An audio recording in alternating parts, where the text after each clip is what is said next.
Assalamu alaikum wa rahmatullahi wa barakatuh. So it seems that there's a little bit of confusion about dogs and the Maliki madhab. So we're going to talk about it today, inshallah. Not in too much detail, but just the basics. So having a dog, can you have a dog? What's the conditions? Is the dog najasa? The saliva. So number one, I guess we should start with saliva. So Imam Malik considers the saliva of a dog to not be najasa. Why? Well, because of the hadith where Rasulullah sallallahu alaihi wasallam says, if a dog licks your bowl, not talking about clothing, we're not talking about hand, we're not talking about anything else except a vessel. A bowl that you eat out of, or something that you drink out of, something that you're going to eat or drink out of after the dog licks the bowl. He sallallahu alaihi wasallam said to wash it 7 times with dirt and then water. Now, regular rulings on najasa do not tell you to, and this was the proof of Imam Malik. When there's najasa, there's no set number of times that you need to wash yourself. When it comes to najasa or impurity, you wash it until nothing of it remains. So, for example, if you are in the bathroom and you're using some water to clean your backside, would anybody say, okay, 1, 2, 3, 4, 5, 6, 7, okay, najasa is gone? No, of course not. You would clean the najasa until it is gone, until you feel that it's clean, right? So this is the proof that Imam Malik uses, that the saliva of dogs is not najasa.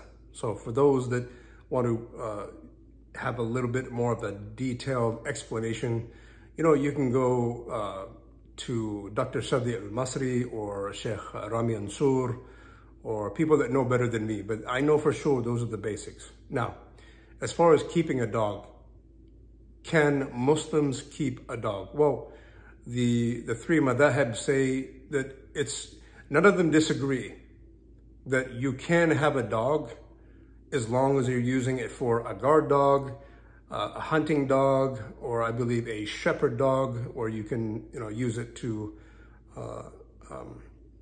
corral your sheep or cows, whatever you own. You can use a dog. As long as you have a purpose for the dog, you can have a dog. Now, there are conditions to having a dog, even in all of the madhab, even in the Maliki madhab. So in the Maliki madhab, you can have a dog, but it can't stay inside the house, because we know from the other hadith that the malaika do not come inside of a house with a dog. That's number one. And also there's a hadith where they said that one kirat of barakah is held back from that house that has a dog in it, right? So we don't want to miss out on those extra barakatillah, So now comes, I guess, the gray area. Now, in fiqh, alhamdulillah, fiqh is, in every single madhab, is very human, very understanding of situations. Nothing is so cut and dry. Nothing is so black and white. So let's talk about where do we keep the dog? Well, that depends on where you live. That depends on what situation that you're in. That depends on the kind of neighborhood that you live in. A number of things can be taken into consideration when making a fiqh decision. For example, if you lived in extreme cold and you put the dog out and you fear that it would freeze to death, well, then you would have the dog come in the nighttime and sleep, on a warm blanket, maybe in the garage somewhere, some place that is detached from the house or away from common areas of, especially like prayer, where you pray. You want them to never be in those areas, like never. Let's see. So same thing in heat.